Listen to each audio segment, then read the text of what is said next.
Hello student, आज हम लोग जो है नेफ्रॉन की संरचना के बारे में जानेंगे। सबसे पहले जानते हैं कि नेफ्रॉन किसे कहते हैं। नेफ्रॉन का परिभाषा होता है वृक्क की रचनात्मक एवं क्रियात्मक इकाई को ही नेफ्रॉन कहा जाता है। इसका मतलब हुआ कि नेफ्रॉन वृक्क जो है वृक्क जिस रचना से बना है, मतलब वृक्क की रचना जिस इकाई से हुआ है और वृक्क में जो इकाई कार्य करता है वही इकाई वृक्क का नेफ्रॉन कहलाता है। अर्थात आप दूसरे ढंग से इसको देख सकते हैं कि वृक्क के अंदर जिस रचना से वृक्क का निर्माण होता है, जिस रचना से वृक्क माने किडनी का निर्माण होता है और वृक्क में कार्य करने वाला जो इकाई होता है वही इकाई वृक्क का नेफ्रॉन कहलाता है। इसीलिए परिभाषा कहा जाता है वृक्क की रचनात्मक एवं क्रियात्मक इकाई को ही नेफ्रॉन कहा जाता है। नेफ्रॉन जो वृक्क जो में प्रत्येक वृक्क में नेफ्रॉन जो होते हैं लगभग 10 लाख नेफ्रॉन होते हैं। ये नेफ्रॉन का फिगर है। ये ऐसे नेफ्रॉन आपका एक वृक्क में लगभग 10 लाख रचनाएं पाई जाती है। प्रत्येक वृक्क नलिका अर्थात नेफ्रॉन का आरंभ जो होती है एक प्याले जैसे रचना से होती है और वो प्याले जैसे जो रचना होती है उस रचना को हम लोग बोमेन संपुट कहते हैं। अर्थात नेफ्रॉन की रचना का प्रारंभ शुरुआत एक प्याले जैसे रचना से होती है। ये फिगर देखिए, ये रचना जो है नेफ्रॉन का है और इस नेफ्रॉन में सबसे प्रारंभ ये प्याले जैसे रचना से शुरू हुई है। ये प्याले जैसे जो रचना है इसी रचना को ही हम लोग बोमेन संपुट के नाम से जानते हैं। बोमेन संपुट के अंदर देखा जाए तो रक्त केशिकाओं का गुच्छा पाया जाता है। ये रक्त केशिकाओं का एक गुच्छा पाया जाता है जो जाल के जैसा बना होता है और ये जाल के जैसा जो रचना होते हैं उस रचना को हम लोग गैलोमेरुलस कहते हैं। ये बोमेन संपुट है। बोमेन संपुट के अंदर एक रक्त केशिकाओं का गुच्छा के रूप में जाल होती है। उस जाल को ही हम लोग गैलोमेरुलस कहा जाता है।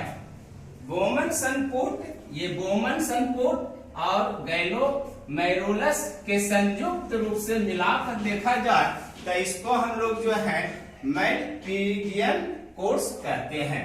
यहाँ देखिए लिखा बोमेन संपुट एवं गैलोमेरुलस के सम्मिलित रूप को मैलपीडियन कोर्स कहते हैं। अर्थात फिगर से देखेंगे ये बोमेन संपुट है और ये गैलोमेरुलस है। ये दोनों को सम्मिलित रूप कहा जाए तो ये पूरा जो रचना हम लोग है ये पूरे रचना को हम लोग मैलपीडियन कोर्स कहते हैं। अब जो है बोमेन संपुट के नीचे की रचना देखते हैं तो बोमेन संपुट के नीचे में एक समीप आस्था और एक दूर आस्था कुंडलित भाग होता है। अब ये नीचे के जो भाग देख रहे हैं ये इसमें 2 कुंडलित भाग होते हैं। एक ये रचना जो है आपका समीप आस्था भाग है और ये भाग जो है दूर आस्था कुंडलित भाग है। तो ये जो है इसमें देखिए लिखा हुआ है कि बोमेन संपुट के नीचे में एक समीप आस्था और एक दूर आस्था कुंडलित भाग होते हैं। समीप आस्था भाग नीचे आकर अवरोही चाप बनाता है। अब ये समीप आस्था जो कुंडलित भाग है अब ये नीचे आएगा तो एक जो है अवरोही चाप बनाता है।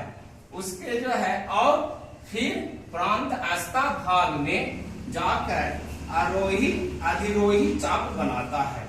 और वही जो है अवरोही चाप जो है आपको प्रांत आस्था भाग में जब जाता है तो अधिरोही चाप का निर्माण करता है। अवरोही और अधिरोही चापों के बीच एक विशेष भाग होते हैं जिसे हैंडले का चाप कहा जाता है। ये आपका अवरोही है और ये अधिरोही है।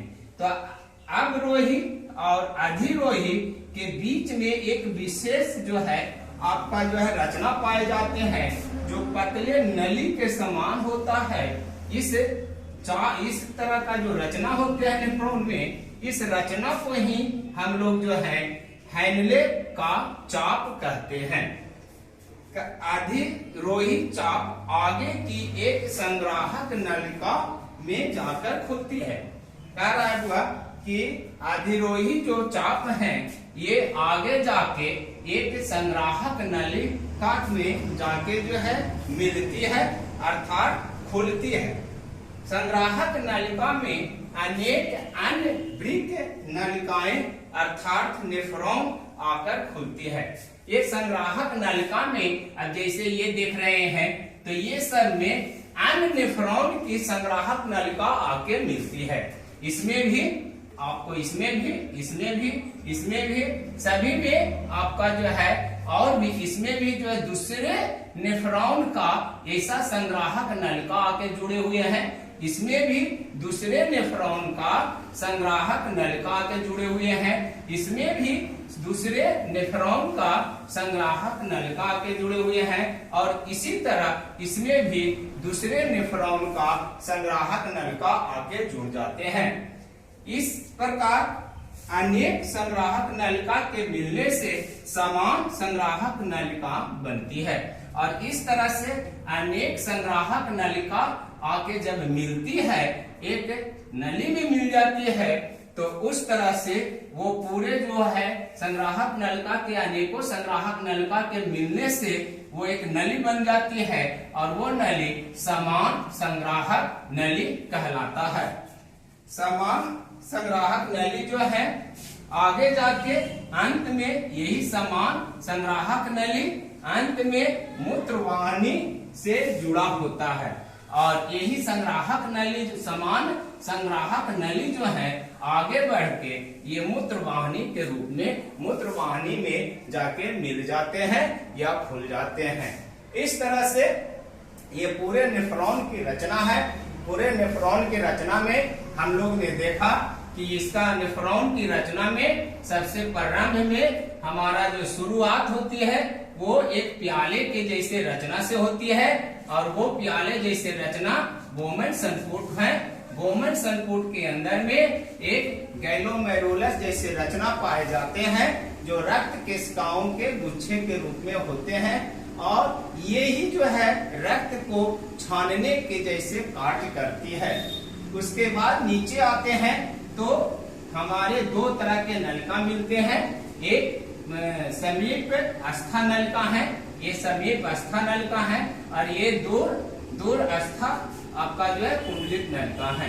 समीप आस्था नलिका जो है आपका जो है वो दो जो है चापों में बढ़ता है, एक आरोही चाप में और फिर दूरस्थ कुंडलित नलिका में जाके मिलता है तो वो अधिरोही चाप के रूप में बनता है।